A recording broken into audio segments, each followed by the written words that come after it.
अस्सलाम वालेकुम everyone, I hope everyone is doing well.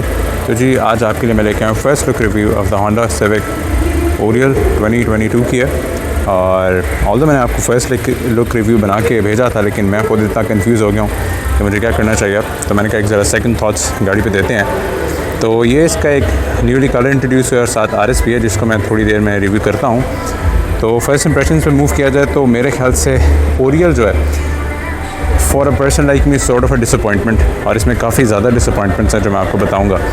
मतलब होंडा एटलस पता नहीं क्या समझ रहा था कि हमें बच्चे हैं और वो हमें इस तरह बेच देंगे। 54 लाख की गाड़ी है, तो I have serious concerns with it. और चलिए स्टार्ट करते हैं और मैं आपको ड्यूरिंग द वीडियो में आपको अपनी डिसअपॉइंटमेंट्स बताता हूँ, और जिसकी वजह से मैं सोच रहा हूँ कि भाई अब अपनी मैं 2021 की सिविक रखूँ। कोई काफ़ी मजाक हो गया। तो फ्रंट से शुरू की जाए तो एक वो एग्रेसिव लुक नहीं आ रहा इन माय ओपिनियन, जैसे नहीं आ रहा था जब 9th से 10th आया था तो everyone was mad and after that, लेकिन इसमें वो कोई मज़ा नहीं आ रहा। तो ये फ्रंट से स्टार्ट किया जाए, आपके पास कोई इस पर ग्रिल नहीं है, इट्स यूनिक कलर। जैसे आपके पास टर्बो RS में होता था पहले ब्लैक, लेकिन आई वुड से ब्लैक एंड ब्लैक अच्छा लगता है, ये थोड़ा ज़रा वियर्ड लग रहा है। उसके बाद अगर लाइट्स में मूव किया जाए तो सबसे पहली मेरी डिसअपॉइंटमेंट ये है कि यार आप 54 लाख की गाड़ी ले रहे हैं और आपको भी हैलोजन लाइट्स मिल रही हैं। क्योंकि मैं ज़रा आपको ऑन करके दिखाता हूँ कि कितनी बड़ी डिसअपॉइंटमेंट है कि आपको इस प्राइस में अभी भी ये ज़रा देखिए कि आपके हैलोजन मिल रहे हैं। मतलब कौन से ज़माने में रह रहे हैं आप कि मतलब मेरी पुरानी वाली सिविक का ही है। तो in this case this is a big disappointment, और honestly this really pissed me off. और मतलब क्या मजाक बनाया हुआ है। उसके बाद मूविंग टूवर्ड्स द साइड भी मुझे ठीक लग रही है। वो 10th वाला एग्रेशन मुझे ना इसमें फ़ील नहीं हो रहा। व्हील आर्च साइज़ उतना ही है, आई वुड से इस पे टायर थोड़ा छोटा लग रहा है। RS वाला अप्रोप्रिएट है। तो बाय द वे नीचे इन्होंने फॉग लैम्प्स LEDs दे दी हैं, ऊपर जो है लाइट वो हैलोजन दे रही है, which in my case is a sort of a disappointment, is sort of a big disappointment I would say. Side पे मूव किया जाए तो साइड करेक्टर लाइंस स्ट्रेट ही हैं, कोई इसमें 10th जन वाले शार्प एजेस नहीं है। जैसे 10th में तो होंडा डिज़ाइनर्स भूल ही गए थे ना कलम रोकना, जो मुझे बड़ा अच्छा लगता है। तो मेरे ख्याल ये एक ना ज़रा मैच्योर्ड और ग्रोन अप लुक है और लुक्स नाइस, पर्सनल प्रेफरेंस है, लेकिन मेरे ख्याल से 10th को ज़रा मैं थोड़ा एज दूंगा बाहर से। आगे मूव किया जाए तो आपके पास वही आपका BG लक्सो प्लस है 215/55, द सेम टायर एज आपके पास 10th में भी है, बस अलॉय का डिज़ाइन चेंज हो गया। अच्छा जी, आपके पास नॉर्मल में भी वॉशर जेट्स अंदर लगी हुई हैं, जो कि मेरे साथ नाइस चीज़ है, लेकिन इसमें ऑटो वाइपर्स वगैरह नहीं। LED टर्न लैम्प्स हैं, पहले आपके इंटीग्रेटेड थे यहाँ, लेकिन अब आपके इन्होंने डोर्स पे माउंट कर दिए। उसके बाद आपके पास जो रो हैंडल है इसमें कोई बटन नहीं है, लाइक ग्रांडे इसमें उन्होंने अंदर इंटीग्रेट किया हुआ है, और इन केस कभी आपकी फॉब रह जाए तो आप नीचे से एक्सेस कर सकते हैं। बाकी मूविंग टुवर्ड्स द रियर, अब उससे रियर लुक मुझे ज़रा प्यारी लगती है। फॉर एग्जांपल ये जो एक्सटेंडेड ज़रा आर्चेज हैं, दे लुक वेरी नाइस, और पीछे आपके पास थैंकफुली LED लाइट्स हैं। मैं ज़रा आपको दिखाता हूँ।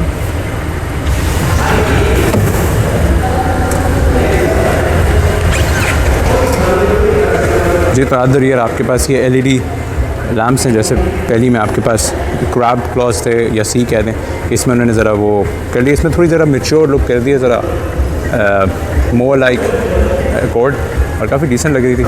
बाकी फिर इसमें आपके पास ये है कि पुरानी के तो ये LEDs है, बस इसमें उन्होंने ब्रेक लैम्प्स LED कर दी हैं, लेकिन आपकी टर्न इंडिकेटर्स और रिवर्स साइड अभी भी हैलोजन है, जो इन माय केस होनी चाहिए थी।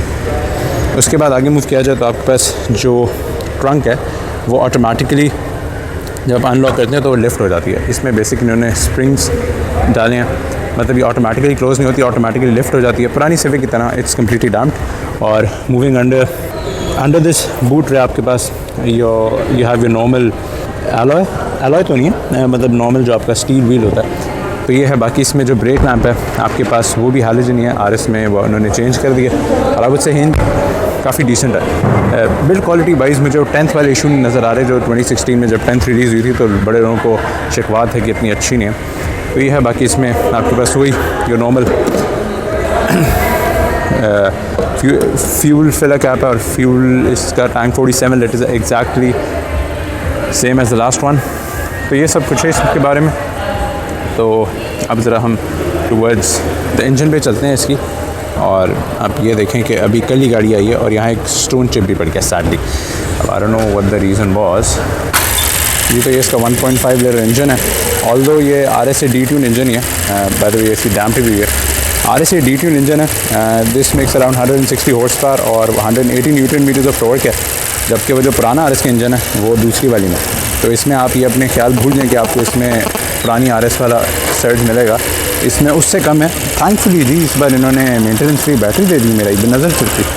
चले जी होंडा एटलस कोई तो हम पे मेहरबानी कर रहा है, लेकिन ऑनेस्टली ये जो ग्रेड है ना, this has pissed me of, honestly pissed me of. इसके बाद अगर हम डोर से मूव किया जाए, डोर्स का भी वेट इज़ डिसेंट, लेकिन 10 से पता नहीं मुझे थोड़े लाइट दरवाजे लग रहे हैं। पता नहीं क्या इन्होंने हिंज किए हैं या क्या, मतलब ठीक है इतना भी फ़र्क नहीं है और ठीक है, वो से डिसेंट है।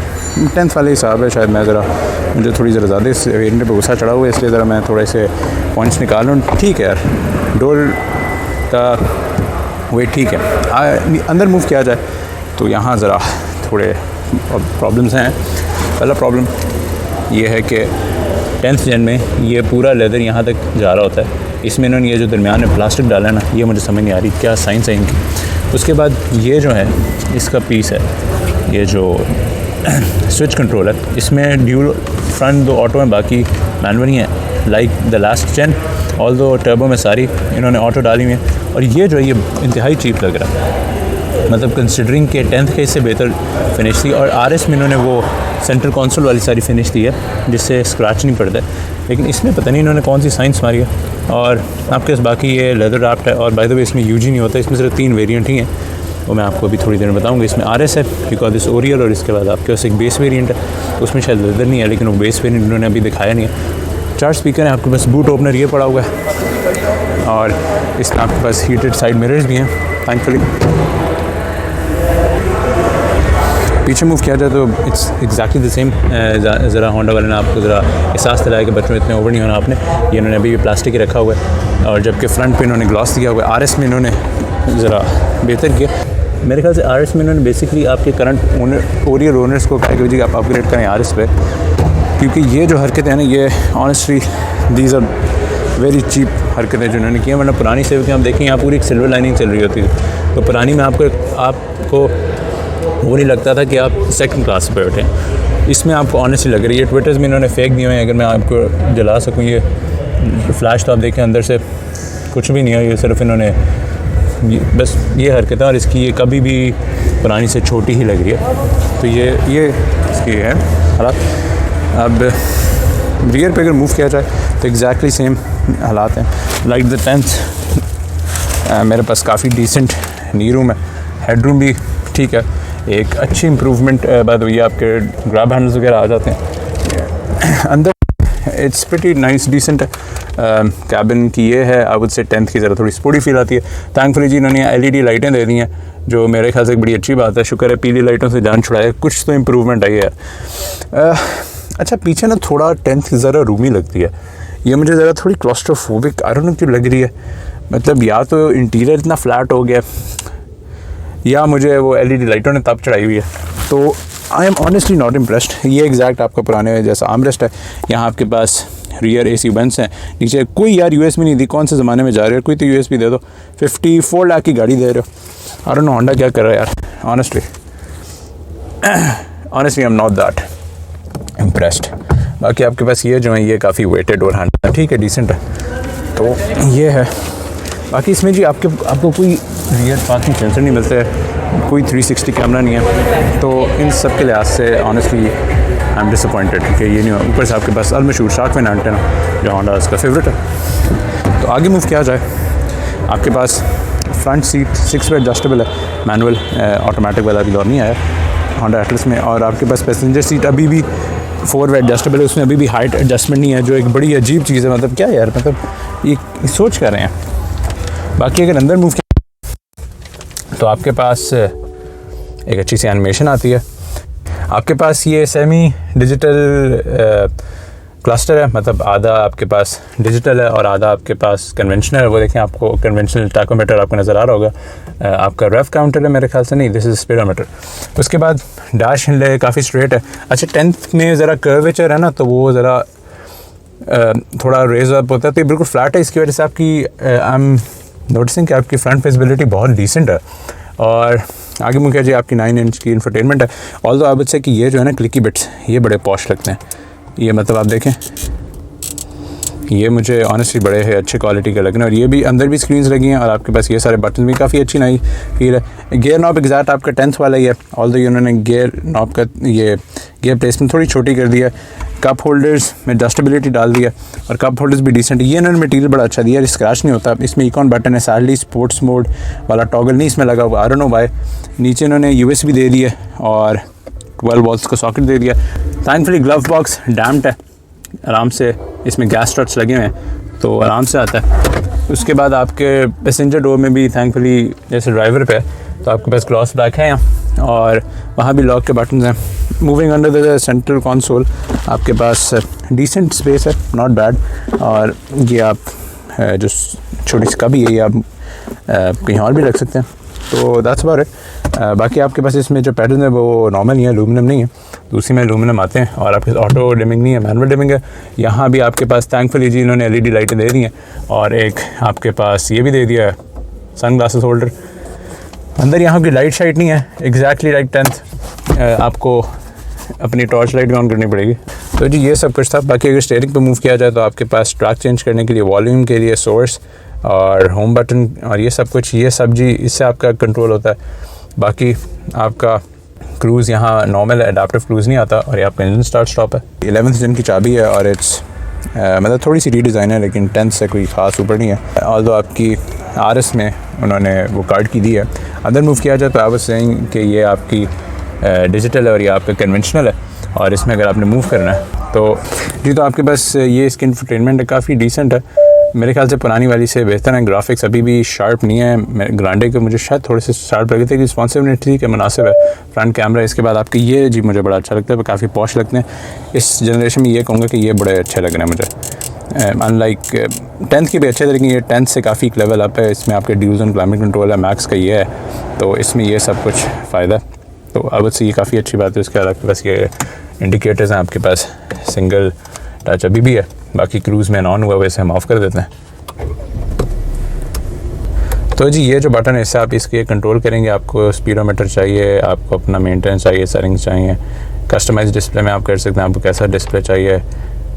इसमें रेंज एंड फ्यूल कर सकते हैं, स्पीड, टाइम, ड्राइवर अटेंशन के। अगर मैं बैक पे जाऊँ इसे कंट्रोल करने के सिर्फ यही है। और इसमें आपके वॉइस असिस्ट भी है, कस्टमाइज डिस्प्ले कर सकते हैं आप। इसके बाद इसमें जी नो कंटेंट है। कंटेंट में ये होगा कि कुछ भी नहीं आएगा। फिर इन्फो है, रेंज एंड फ्यूल है, स्पीड एंड टाइम है, मेंटेनेंस है, मतलब आपके सारे डिसेंट कंट्रोल्स हैं और काफ़ी आई वुड से ये एक अच्छी चीज़ है। ऑल्दो आपको ये इतना पता नहीं चलता कि ये डिजिटल और वो है, तो मेरे ख्याल से इस लिहाज से मैं इतना पहले मैं सोचा था बड़ा मसला है, लेकिन ठीक है इतना कोई मसला नहीं है। बस मेरी 2 रिजर्वेशन हैं कि पहली बात ये जो स्टीयरिंग व्हील है ना, यार मैं कल बहुत तपा हुआ था, अभी मुझे ठीक क्वालिटी लग रही है, लेकिन RS का यार फुल वो लेदर रैप्ड है तो वो ज़रा पॉश लगता है। तो ये है कि इसका ये जिसमें जब ऑफ हो तो आपको वार्निंग देता है कि पीछे कोई चीज़ तो नहीं रहेगी, पीछे कोई बंदा तो नहीं बैठा। और इसमें आपके पास सीट बेल्ट वार्निंग्स भी पहली में सिर्फ ड्राइवर में थी, इसमें बाकी भी है। तो इसमें यह है कि लेदर रैप नहीं है। और मुझे अभी भी ये डिसअपॉइंटमेंट है कि यार 54 लाख के तो आप कम से कम इसकी LED लाइटें और ये तो दे दें।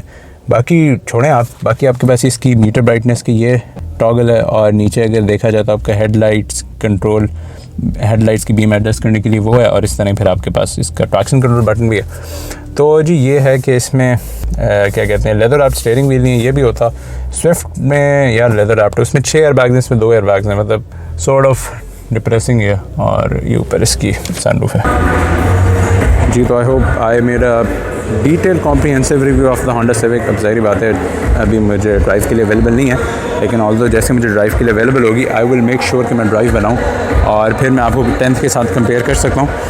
अभी देखा जाए तो जिसके पास 2016 वाली है वो सोच ले अपग्रेड करने का, लेकिन मेरा कोई प्लान नहीं है इससे अपग्रेड करने का, क्योंकि मेरी गाड़ी इतनी साफ़ है और उसमें उतना बड़ा स्टेप अप नहीं आ रहा। मतलब मुझे इसमें क्या मिल रहा है, एक सिर्फ 1.5 इंजन मिल रहा है जो उतना स्ट्रॉन्ग नहीं है जितना RS का है। दूसरी बात है इसमें मुझे एक इंस्ट्रूमेंट सेमी डिजिटल मिल रहा है, लेकिन मुझे लुक अभी भी 10th वाले इंस्ट्रूमेंट की ज़्यादा बेहतर लगती है। ये वाली लुक से अभी भी मैं इतना कन्विंस नहीं हूँ 10th की, मुझे फिर भी यहाँ से भी ज़्यादा बेहतर लुक लग रही है। ऑल्दो ये 10th से थोड़ी बड़ी है, थोड़ी लंबी है और थोड़ी नीची भी है। तो ये है। बाकी इन्होंने इसमें इस बार ये लेज़र एज इंट्रोड्यूस किया है।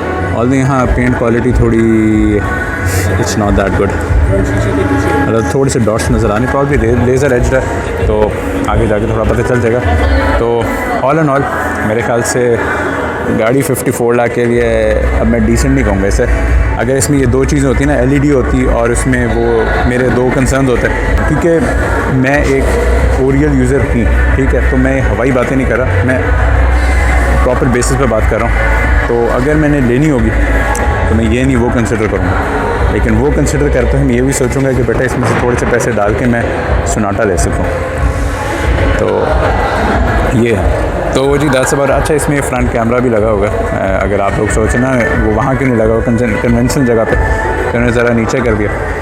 तो that's about it. I hope I made my point clear. ये होंडा सिविक का एक डिटेल रिव्यू था और kindly do let me know your reviews on it. I hope आप लोगों का भी यही ख्याल होंगे मेरे वाले, क्योंकि मेरे तो भाई कम्प्लीटली ऑनेस्ट और नॉन बाइस्ड रिव्यूज़ थे, क्योंकि मैं खुद एक सिविक का यूज़र हूँ। तो चलिए that's about it. Much appreciated.